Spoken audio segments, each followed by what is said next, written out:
Comment notre univers est-il né? Et s'il semble déjà difficile de répondre à cette question, alors que dire de celle-ci? Qu'y avait-il avant notre univers? Alors que les scientifiques cherchent la réponse à la question la plus complexe de notre histoire, voyons ce qu'ils ont découvert jusqu'à présent. Au XXe siècle, nous avons commencé à faire la lumière sur ce mystère, et tout cela grâce à un homme, Edwin Hubble. Un soir, sur le mont Wilson, en Californie du Sud, il a pointé son télescope vers le ciel et a découvert que ces nuages de gaz incohérents qui flottaient partout étaient en fait d'autres galaxies. Et il y en a beaucoup. Il a aussi appris autre chose. Une chose qui a changé le monde pour toujours. Ces galaxies bougent. Et alors, te demandes-tu peut-être? Eh bien, cela signifie une chose très importante. L'univers est en expansion. Et s'il est en expansion, alors il a probablement eu un commencement quelque part, non? Maintenant, tout ce que nous avons à faire, c'est de remonter le temps et de voir où se trouvait ce point de départ. Il a fallu aux scientifiques de nombreuses années supplémentaires pour formuler une théorie à part entière, la théorie du Big Bang. Et la voici. Rien ne s'est jamais trouvé nulle part, car ni quand ni où n'existait alors. Tu comprends? Sauf qu'en fait, non. Il y avait bien une chose. C'était la présumée singularité initiale. Un état de notre univers dans lequel il était incroyablement petit, dense et très, très chaud. Imagine que notre univers soit comprimé en une petite boule. La pression et la température à l'intérieur seraient énormes. À un moment donné, il est devenu impossible de les contenir. Et voilà le Big Bang. C'est une explosion d'énergie et de matière qui a créé tout ce que nous voyons aujourd'hui. Le temps et l'espace, les forces physiques de base. Il a aussi dispersé des quarks un peu partout. Ces quarks, les minuscules particules qui composent notre univers, bouillaient tous en une espèce de soupe cosmique incroyablement chaude. Lorsqu'elle a refroidi, la gravité a commencé à les attirer les uns vers les autres. Ils se sont rassemblés en atomes, puis en molécules, et enfin dans les premiers objets du cosmos, les étoiles. Et tout cela s'est produit il y a seulement quelques 12 à 14 milliards d'années. Très bien, maintenant nous savons comment notre univers a été créé. Mais qu'y avait-il avant cela? Alan Harvey Guth, un physicien théoricien et cosmologiste américain, a consacré toute sa vie à résoudre ce mystère. Après avoir découvert la théorie du Big Bang, Guth a décelé quelques failles dans cette théorie. Par exemple, la répartition de la matière semblait très uniforme, alors qu'elle n'aurait pas dû l'être. Accrochons un ballon rempli de peinture au plafond et posons une toile blanche sur le sol. Si nous laissons tomber le ballon, il éclatera et nous verrons un chaos absolu se répandre sur la toile. Un amas de taches éparpillées partout au hasard, aucune semblable à une autre. Mais ce n'est pas vraiment à cela que ressemblait l'univers primitif. Au lieu de lancer un ballon de peinture depuis le plafond, dessinons un petit point rouge sur la toile. Maintenant, élargissons-le un peu plus. Et encore plus. Et capturons tout cela image par image. Nous verrons alors un cercle qui grandit progressivement dans toutes les directions. Voici donc la réalité. L'univers primitif était tout à fait uniforme et proportionnel. Et telle était la découverte de Guth, la théorie de l'inflation cosmique. Voici ce qu'elle avance. Même avant le Big Bang, il existait une sorte de force capable de donner une forte accélération à ce bang. Une chose qui était capable de tout répartir dans l'espace instantanément et de façon uniforme. La théorie de Guth a connu un grand succès, et maintenant la majorité des scientifiques y adhèrent. Pour la plupart d'entre eux, cette conception de la naissance de l'univers est tout à fait suffisante. Pour la plupart, mais pas pour tous. En 1991, un cosmologiste de l'université de Stanford, nommé Andrei Linde, a soumis un article dont l'idée principale suggérait la possibilité que l'univers ait été créé dans un laboratoire. Selon sa théorie, il y avait une chance qu'une civilisation avancée, quelque part dans le monde, ait créé notre univers. Cette civilisation aurait créé un cosmos entièrement nouveau, qui a ensuite évolué vers ses propres planètes, étoiles et formes de vie intelligentes. 30 ans plus tard, de nombreux scientifiques prennent cette théorie très au sérieux. Ils ont même commencé à parler de choses que nous, en tant que civilisation, pourrions faire pour atteindre un niveau aussi avancé. La théorie dit que cette civilisation avancée a décidé d'ajouter une technologie qui a aidé à créer un nouvel univers à partir de rien. Cela a eu lieu par le biais du tunnelage quantique. Cela se produit quand un atome peut apparaître de l'autre côté d'une barrière, même si c'est censé être impossible, compte tenu des lois de la physique de notre monde. Comme par exemple, si tu voulais passer de l'autre côté d'un grand mur, mais que tu ne peux pas le passer avec des échelles ou le contourner. Imagine que tu peux simplement le traverser comme un fantôme. Dans notre monde, ce n'est pas possible, mais une civilisation plus avancée pourrait être capable de le faire. De plus, ils auraient compris comment ils pouvaient créer de nouveaux univers. En ce moment, à l'échelle cosmique, nous pourrions être une civilisation de classe C. Nous ne savons pas comment recréer certaines choses. Par exemple, les conditions sur la Terre si notre étoile centrale, le Soleil, s'éteint. Si nous parvenons à devenir une civilisation de classe B, nous apprendrons à ajuster les conditions pour être indépendants du Soleil. Cela signifie que nous pourrions peut-être même apprendre à vivre sans lui. Et si nous passons au niveau supérieur et devenons de classe A, nous saurons comment recréer les conditions cosmiques et produire notre propre cosmos dans nos laboratoires. Pensons au monde dans lequel nous vivons à travers 3 dimensions d'espace, Est-Ouest, Nord-Sud et Haut-Bas. Il y a aussi une dimension de temps, ce qui signifie que nous pouvons distinguer le passé du futur. Une 5e dimension représenterait une dimension supplémentaire de l'espace. La théorie de son existence a été mentionnée pour la première fois dans les années 1920. Elle a été inspirée par la théorie de la gravité d'Albert Einstein, qui a déclaré que l'espace-temps est déformé par la matière et l'énergie.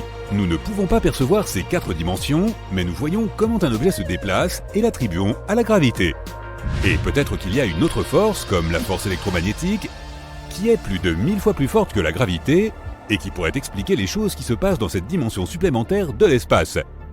La 5e dimension est courbée, de sorte que nous ne pouvons pas la voir, mais l'idée de cette dimension a été mentionnée dans une théorie des cordes.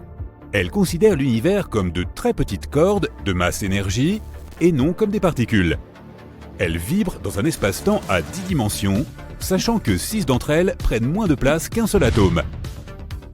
Cela a conduit à l'image de l'univers comme une île en 3D qui flotte dans un espace-temps à 10 dimensions.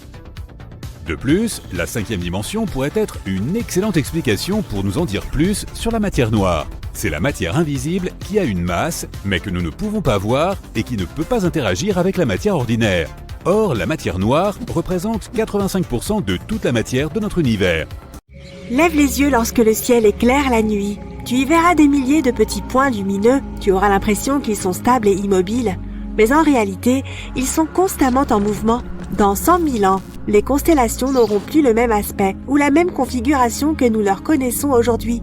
Et pense à toutes ces naines rouges, petites étoiles, planètes, corps spatiaux que nous ne pouvons pas voir à l'œil nu. Les étoiles de type naine rouge sont particulièrement cool. Elles font généralement la moitié de la taille de notre Soleil et sont 10 fois moins lumineuses. Elles ne sont peut-être pas les objets les plus brillants dans le ciel, mais elles vivent pendant très longtemps. Les réactions de fusion nucléaire se produisent dans les profondeurs du noyau des étoiles. C'est ce qui les fait briller. Les grandes étoiles libèrent d'énormes quantités d'énergie en consumant leur combustible stellaire. Mais ces étoiles ont tendance à brûler tout leur combustible en seulement quelques millions d'années. Les étoiles, comme notre Soleil, vivent généralement pendant environ 10 milliards d'années. Mais les naines rouges n'utilisent pas autant de carburant. Leur lumière n'est pas aussi puissante et elles n'ont pas besoin de beaucoup d'énergie pour assurer leur existence. Elles sont comme des voitures à faible consommation d'énergie. C'est pourquoi elles peuvent durer des centaines de milliards d'années. Certaines des plus petites peuvent vivre jusqu'à 10 000 milliards d'années.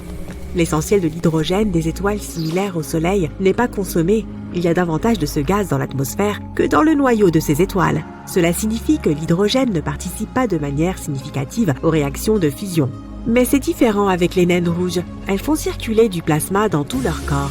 Ces étoiles tirent des réserves d'hydrogène de leur couche extérieure vers leur noyau. C'est ce qui permet au processus de fusion de continuer. Un jour, dans un avenir lointain, les étoiles comme notre Soleil seront à court de combustible et s'éteindront. L'univers sera rempli de petites naines rouges. Elles n'auront plus assez d'énergie pour briller et éclairer l'espace qui les entoure. Nos descendants, s'il y en a, hériteront d'un cosmos sombre et obscur. En vieillissant, le Soleil atteindra une taille telle qu'il détruira les planètes de son voisinage. D'abord Mercure, puis Vénus et enfin nous. Il est possible que la Terre survive, mais à peine et pas pour très longtemps. Une récente étude suggère que l'univers est similaire à ton cerveau, mais à une échelle beaucoup plus grande. Le réseau neuronal du cerveau contient environ 86 milliards de neurones. L'univers observable compte au moins 100 milliards de galaxies. Les galaxies et les neurones ont tous deux une structure similaire. C'est un réseau complexe de nœuds reliant de longues fibres filiformes. Mais dans chacun de ces systèmes, les fibres ne représentent que 30% de la masse totale. Et les 70% restants sont soit de l'eau, dans le cerveau, soit de la matière noire, dans l'univers. Les façons dont les galaxies et les réseaux de neurones se connectent les uns aux autres sont étonnamment similaires. Dans les deux cas, le processus suit les mêmes principes physiques. Toutefois, certains chercheurs affirment que la ressemblance entre le cerveau et l'univers n'est que superficielle. Ton esprit perçoit de petits détails et les connecte les uns aux autres. Puis, il arrive à une conclusion qui n'a rien de commun avec la réalité, comme le cerveau est un mini-univers. Dans des milliards d'années, l'univers va probablement s'étendre tellement que nous ne pourrons plus voir aucune étoile dans le ciel. Pour transformer la Terre en un trou noir, il faudrait la presser jusqu'à ce qu'elle ait la taille d'une bille. Et si on voulait que le Soleil devienne un trou noir, il faudrait le comprimer jusqu'à ce qu'il ne fasse plus que 6 km de diamètre. Une galaxie à sursaut de formation d'étoiles, ou galaxie starburst, est une galaxie qui forme des tonnes de nouvelles étoiles à une vitesse fulgurante. Cela se produit généralement après la fusion de deux galaxies en une seule. Alors que la Terre n'a qu'un seul satellite naturel, Jupiter est entouré d'au moins 79 lunes. Dans l'univers, il n'y a pas seulement des planètes naines, mais aussi des galaxies naines. Elles comptent de 1000 à quelques milliards d'étoiles. À titre de comparaison, notre galaxie, la Voie lactée, est composée de 250 à 400 milliards d'étoiles. Un trou noir supermassif, situé à 250 millions d'années-lumière de la Terre, émet le son le plus grave jamais détecté de n'importe quel objet de l'univers. Il est 1 billiard, c'est-à-dire 1 avec 15 zéros, 2 fois plus profond que ce que l'oreille humaine peut percevoir. La planète Kelt 9b est située à 670 années-lumière de la Terre. C'est une Jupiter ultra chaude, c'est-à-dire une planète géante à la température insoutenable et avec une masse similaire à celle de Jupiter. Sur Kelt 9b, la chaleur est si élevée sur la face éclairée de la planète qu'elle déchire les molécules. Tout liquide flottant dans l'espace se transforme en sphère. Cela se produit également en orbite terrestre basse. Notre galaxie d'origine, la Voie lactée, a plus de 105 000 années-lumière de diamètre. Toutes les planètes du système solaire pourraient tenir entre la Terre et la Lune avec un peu d'espace en réserve. Les trous noirs spaghettisent les objets. Cela arrive quand un objet dépasse le point de non-retour. La force gravitationnelle du trou noir commence alors à étirer cet objet dans une direction et à le comprimer dans une autre. Le premier corps céleste que les astronomes ont identifié comme étant une spirale est la galaxie Whirlpool. Ses longs bras sont faits de gaz et d'étoiles, et le tout est saupoudré de fines poussières spatiales. Quand tu es sur Terre, tu ne peux voir que 5% de l'univers. Une étoile qui s'approche trop près d'un trou noir peut être déchirée par sa force gravitationnelle.